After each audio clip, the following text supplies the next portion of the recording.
So about 6 years ago, I was in our community and just doing life, and we had just finished dinner, and some of our kids were moving from our living room back to the back room to go hang out so that we could dive in and get into more of a deeper discussion. And I was sitting in the chair, and I opened my Bible, and I was beginning to kind of look at some things, and I felt this on my shoulder. So I turned, and I'm not going to tell you who it was, but one of the kids looked at me, and he was pretty little at the time. And so he's talking in his little kid voice, and he goes, he's hitting my shoulder, and I look at him, and I was like, "Hey, man." And he goes, "Are you Bryson's daddy?" Like, he's been around a while. I think he knows, right? And I was like, yeah, I'm Bryson's daddy. He goes, "Well, are you the boss of the church? Because I heard Bryson's daddy is the boss of the church." And I just looked at him, and I was like, yeah, I guess so. I want to tell you, I'm so glad I'm not. I'm so glad, number one, that we function in multiple leadership, that I'm on a pastoral team, but as the lead pastor, that I'm submitted to our elders, our shepherds, who love us well and lead us well. And to the board, it takes care of our money, because you don't want to leave that in my hands. But honestly, that Jesus is the boss of his church.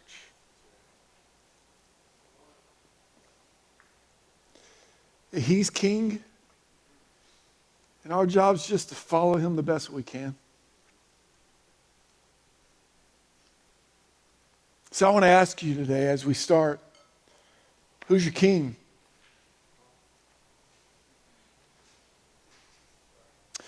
Last we saw this story, this beautiful, ongoing, building story in Acts of looking at how the early church is growing and multiplying. We got to Acts chapter 11, and we looked ahead.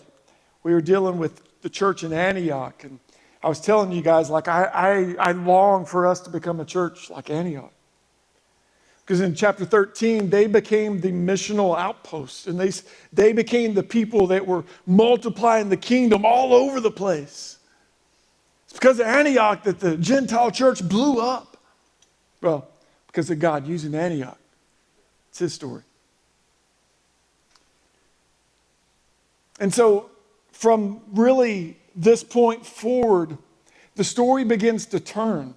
And it really begins to follow Barnabas and Saul and all of their movements, and really then highlighting Saul and the explosion of the church and all the things that happened through that line. And it really begins to move away from Jerusalem. Because Jesus said, "You will be my witnesses in Jerusalem, Judea, Samaria, and to the ends of the earth." Well, the rest of Acts is to the ends of the earth. And it's really where we see our story fitting into this thing. But we need to tell one more story before we get there. You see, chapter 12 gives us a pause in between and sets this stage here. And it allows us to ask the question of who's our king, before we start looking at the church doing its missional thing. So Acts chapter 1 opens up, or chapter 1. We're not going back to chapter 1. We don't have time for that. Acts chapter 12, verse 1, opens up by pointing to King Herod and what he's doing. And before we even get there, I want to kind of give you a background explanation of who this is and what's going on. So King Herod here in Acts chapter 12 is Herod Agrippa. He is the grandson of Herod the Great. So you might know Herod the Great. Herod the Great was the king of the Jews who had all the babies massacred when Jesus was born because he heard that there was a new king being born. Right? And Jesus and his parents escape until he dies. Herod the Great also had his own son, whose name I'm going to butcher, but I'm going to say it. His name is Aristobulus, I believe. He had his own son killed because he was afraid that his son would create a coup and take over his kingdom, and he wasn't ready to let it go.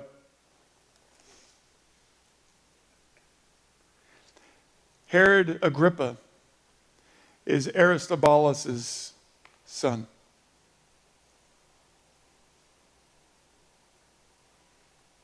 After King Herod the Great, died, Caesar took the Roman rule or the Judean rule and broke it up into three pieces. And gave, one part to Herod Agrippa's uncle, and he parted it out. And it stayed like that for a while. But then in AD 37, take a look. Caesar Caligula. You know who that is. We're not going to talk about him. But Caligula gave Herod Agrippa the Decapolis. It's called that because it's the region of the 10 cities. All right? In AD 37. So we're talking 4 years after the cross. And then in AD 39, he gave him Galilee and Perea. It's those pink pieces. Galilee up by the Sea of Galilee at the top, and then Perea down underneath the Decapolis. Both regions kind of outside of main Judea, but still part of the larger region. And then, after Caligula died, in AD 41, Caesar Claudius, who, by the way, Josephus tells us that Claudius and Agrippa went to school together. Claudius gives Agrippa Samaria and Judea as well. So consider now what Agrippa is in rule of, what he is king over. He's over Galilee, the Decapolis, Samaria, Perea, Judea. He is the king of the Jews. He is reigning over the land of the Jews. I mentioned Josephus. Josephus was a Jewish historian who, by the way, was born in AD 37, 4 years after Jesus went to the cross. Josephus writes of King Agrippa's reign. And he writes about how he was overly concerned with appeasing the Jewish people because he wanted to hold his reign. he did not want to let it slip away. Sounds a lot like his grandfather. He talks about how King Agrippa would function very well like a Jew when in Judea, and then when he would go on a trip to Rome, well, when in Rome, right?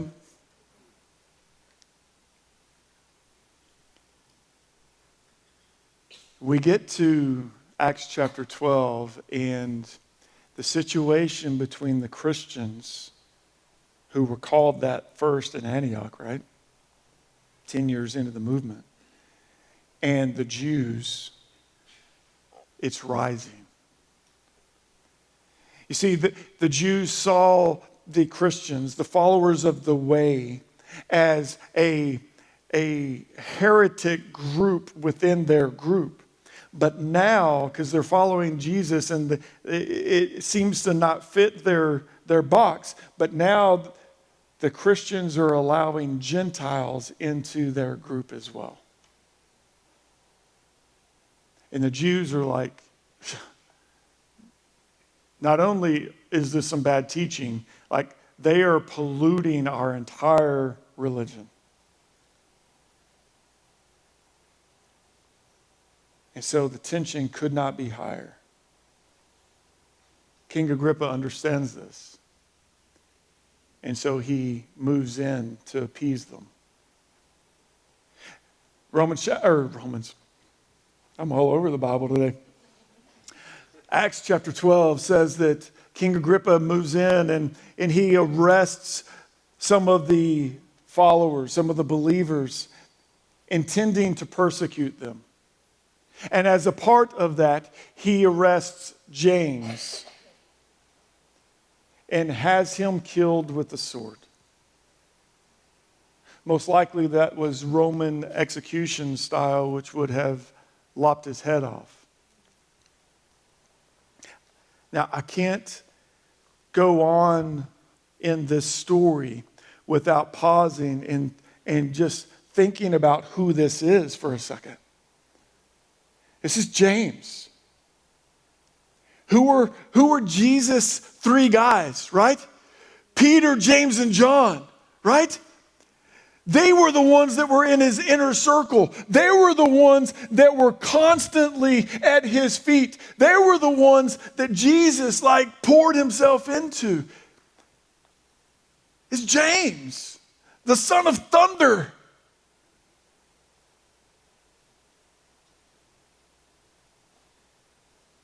We're 10 years into the movement and he's dead.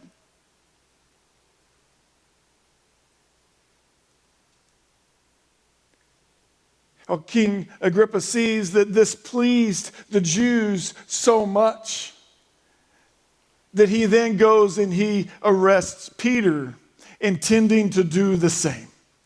So what's Agrippa doing? He's going to cut off the head to kill the snake, right? He's going at the big dogs. He's shooting at the top. He's trying to eliminate the threat as quickly as he can. But guess what? It's the Feast of the Unleavened Bread. It's Passover, right? Passover was this 7-day feast and festival, starting with the Day of Unleavened Bread and moving through for a whole week. This was the most holy festival of all of Israel's festivals. That's 7 of them. This was the festival where they marked and they celebrated God's deliverance. This was the festival where they looked back and they said, remember Exodus. Remember we used to be slaves, but remember what God has done. Remember how he's delivered us out. It was by his power, not ours. And they tell the story, and they not only tell the story of the deliverance, they tell the story of his constant presence through the wilderness and finally his gifting in the Holy Land 40 years later. That's what this story is, and that's what this day is. And so King Agrippa knows I cannot move him to trial and then kill him while we're doing this. it will not be pleasing to the people I'm wanting to please. So he puts him in prison and he waits.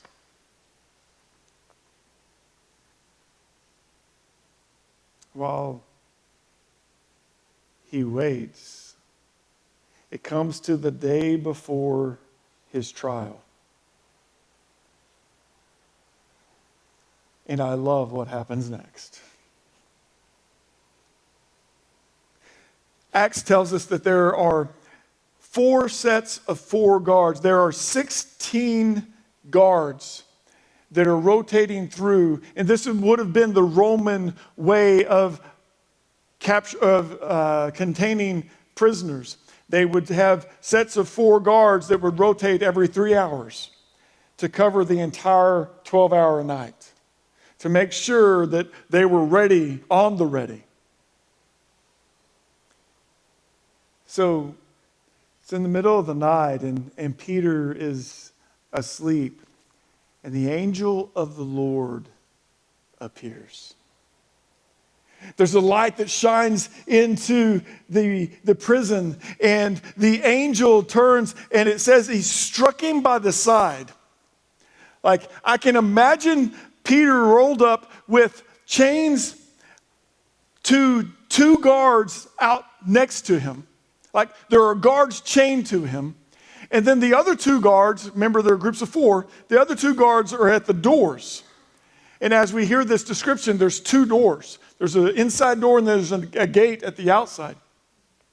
So Peter's asleep, and the angel goes, "Wake up!" Right? And Peter turns and he's like, "Yes? What'd you need?" No, that's not what he says. The angel turns and he says, "Quick, get up, man. Like, let's go." And it's kind of funny when you read into how this story begins to unpack. Like, the angel has to tell him everything that he needs to do. Like, Peter's kind of out of it. And the description later, because this is actually being told from Peter's retelling of it. Like, Peter acknowledges, yeah, I was out of it. I thought I was dreaming the whole time. The angel turns to him and says, "Get up, put your shoes on, put your coat on, let's go." Right? And so he begins to follow him out of the prison, and they get to the outer door, the iron gate, and the angel and the gate swings open by itself. And Peter walks with him a block down the road. When they get down to the end of the street, the angel's gone. And Peter turns, and in verse 11 of chapter 12, he says, "Now I know without a doubt that the Lord sent his angel to rescue me." He's like, "I wasn't dreaming."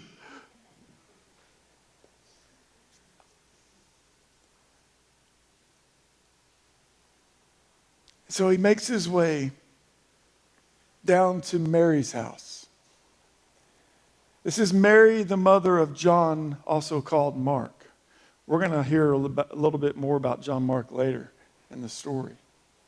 But the church had gathered at her house to pray.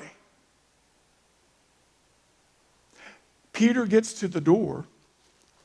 He's at the outside door of the house, and he's running away from prison. It's dark, it's night. He's like,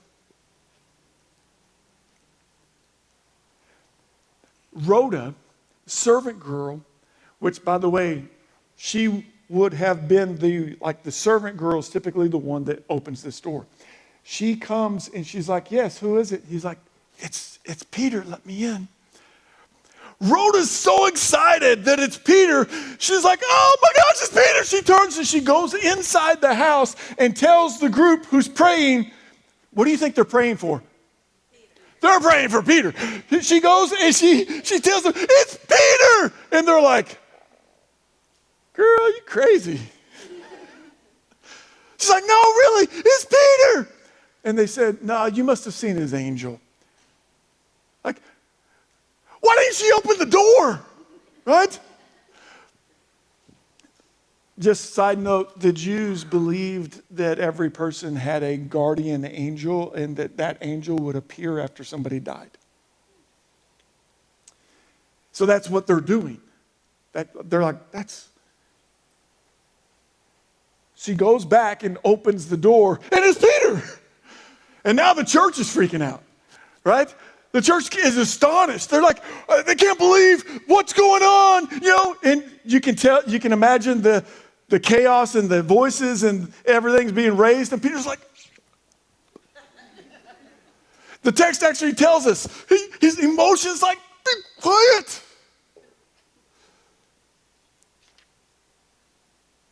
By the way, why are they so astonished? What were they praying for?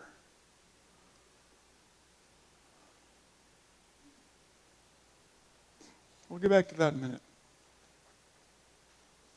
He tells them what happened. He explained how the angel of the Lord delivered him. Like this was not Peter escaping from jail. It's the power and the presence of God delivering him.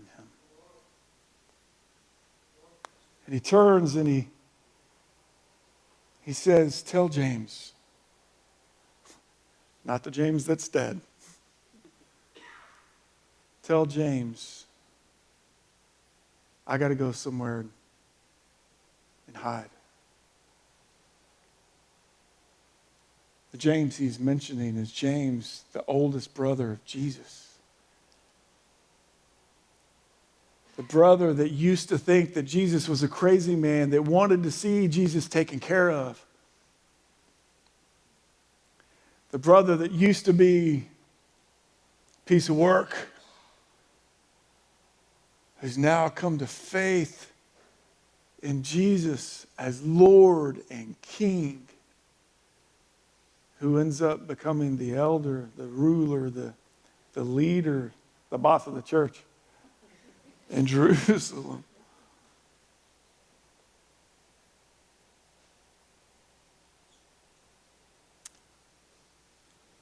King Herod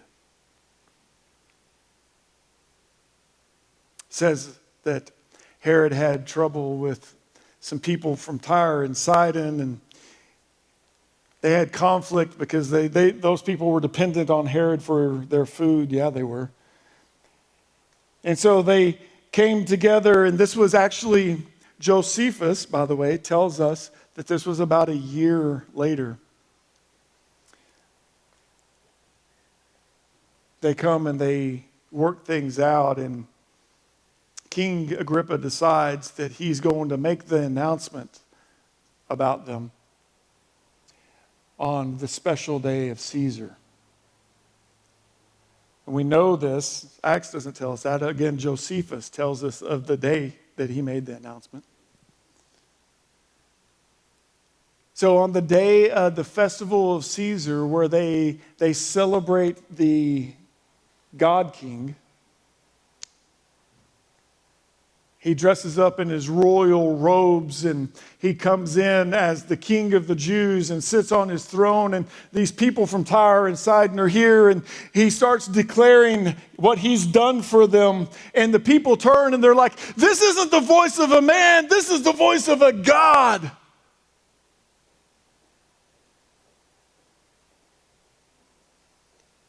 And because he does not give praise to God, immediately God struck him down and he was eaten by worms and died. Like, what did that look like?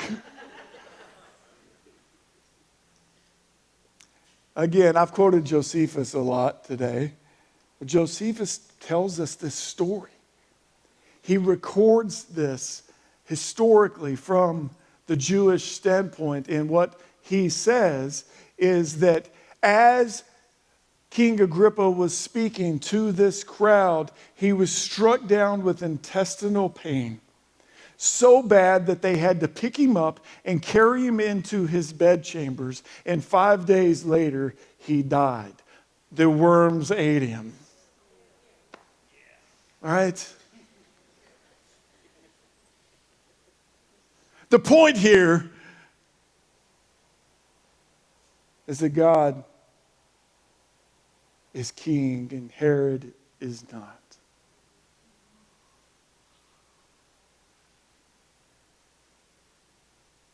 So, a couple of things before we close. First, God's will and his rule will advance. Because, Journey, God is king whether we acknowledge it or not. His rule and his will not be stopped. He is king. There is no other.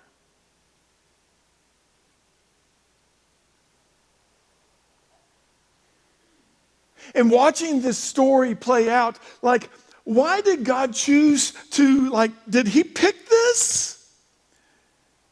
The day of the Feast of Unleavened Bread, like Passover, really? The day when Israel's remembering the deliverance of slavery from Egypt, when the people are freed. Remember the last time we saw Passover in the text? The last 2 times. Jesus was crucified, and they had to make sure this happened before Passover started. And then a year later, right? Well, not a year later, 40 days later, we have the Feast of the Pentecost, Acts 2. But now we're 10 years in or so. And now we're back at Passover, and like this micro Passover demonstration, this micro exodus out of prison, out of slavery for Peter. God's like, what I did back then, I'm still doing now. Watch. It's his story. Even in the midst of the persecution.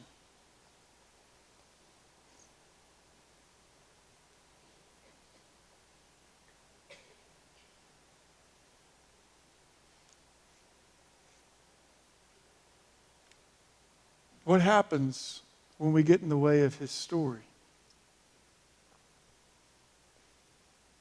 Can't hear this story about what King Agrippa is doing and not think about the earlier conversations.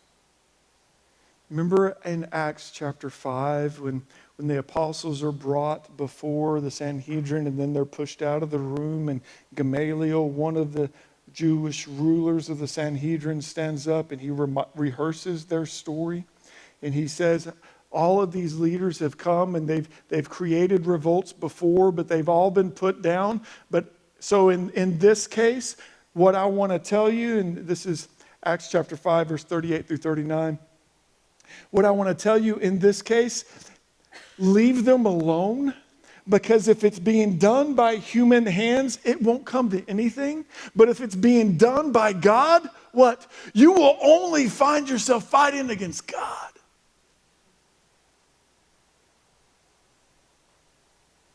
Herod found himself fighting against God.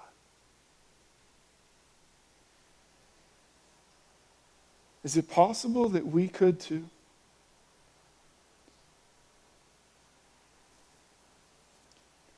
Could we ever put ourselves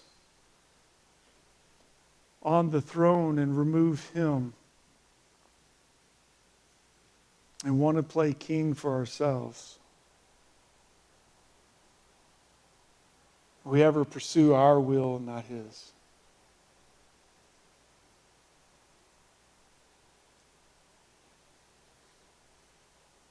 Peter gave the same explanation last 2 weeks ago when he came and it was explaining to the Jewish leaders and the apostles in Acts chapter 11 what he did with Cornelius and why he allowed him to be baptized.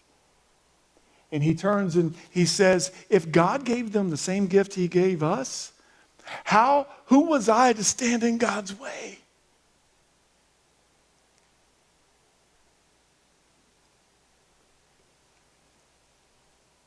Will we ever possibly stand in God's way?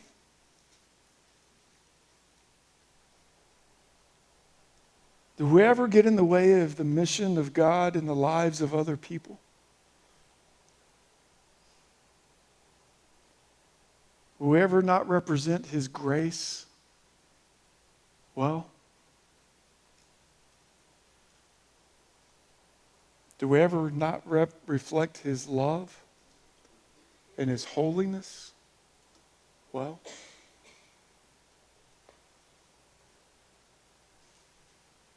One last word. And maybe this is the hardest one. God's provision for James was different than His provision for Peter. Like, I can't read this story and go, oh, that ain't fair. Right? Like, what did James get? He got 3.5 years of following Jesus. He got 10 years in Jerusalem, and he got axed. What did Peter get? Peter got an angel escort out of prison. It ain't the same.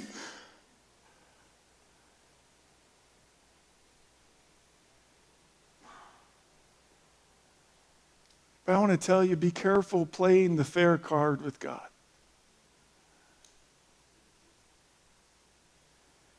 Because God's king, even if you don't understand or don't like it.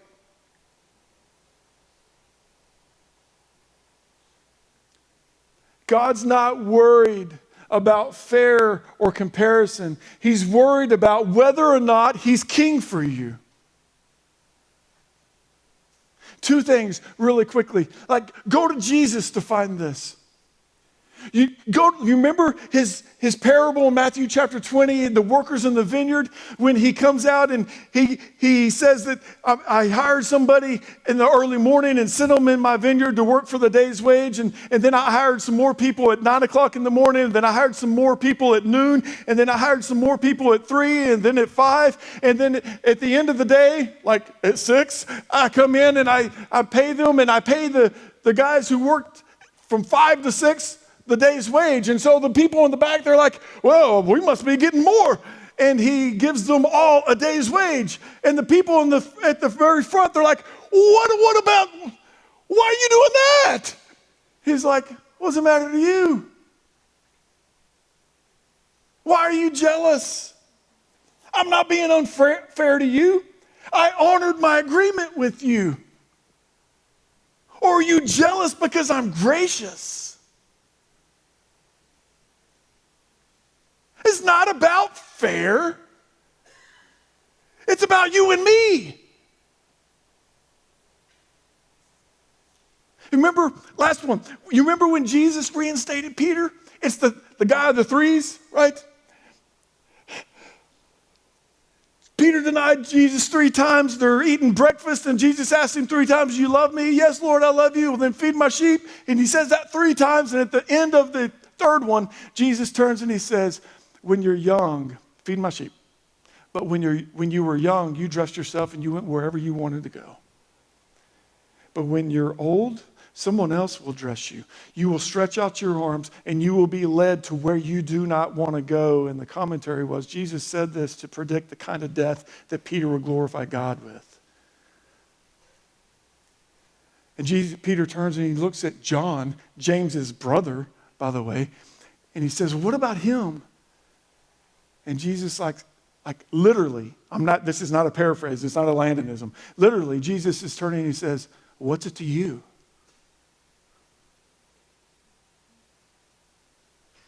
What's it to you if he lives until I come back? You follow me.